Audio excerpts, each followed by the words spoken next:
2007-yildan buyon mana shu paxta g'allachilik yo'nalishida ishlab kelmoqdaman.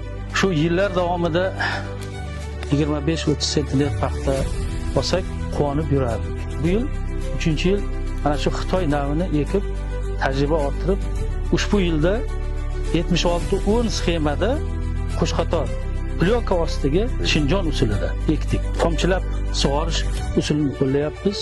Hozirgi vaqtda mana paxtalarimiz ko'ngildagiday 90-95 santimetr atrofida paxta yaratdik. Mashina terimga mos qilib, ko'sak qurti degan balodan qutuldik desak ham bo'ladi. Oldinlari yaxshi hosil qilardik, lekin ko'sak qurtiga yilib qo'yardik.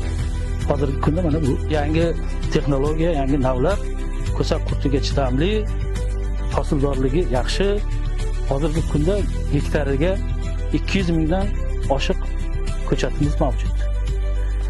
Har bir tutda 10 ta ko'sak ushlaganimizda ham bemalol 60 sentnerga yaqin hosil olish imkoni yaratildi. Chigit urug'ini yerga qadaganimizdan buyon entajan preparatlarini 2 grammdan boshlab hozirgi kunga kelib 90 grammgacha sepdik. Mana hozirgi kunda 90 gram sepib, sug'orib, mana issiq kunlarda sal alik bo'lyapti. Tungi sug'orishni yo'lga qo'yganmiz.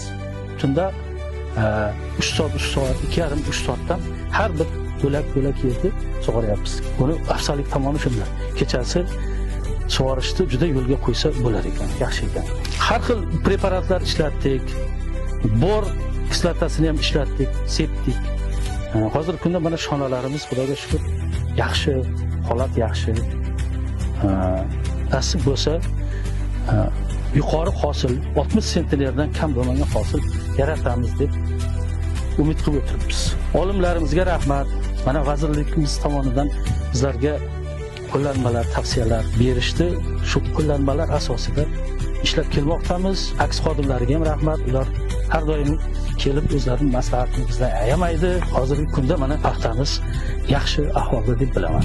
Hozirgi kunda dolzarb bo'lgan paxtachilikda yuqori hosil olishlari 8 ta qonun va batafsil metodik qo'llanma ishlab chiqilgan. Hisobotdagi vazirlik tomonidan sizga ma'lum mana shu foydalanib, bu mas'ullarga amal qiladigan bo'lsak, yanada yuqori hosil olishimizga zamin murodi mana foydalanishingiz mumkin. Rahmat. O'zimiz ustimizda yana qayta ishlaymiz. Xudo xolasa bundan yuqori hosil olishga harakat qilamiz.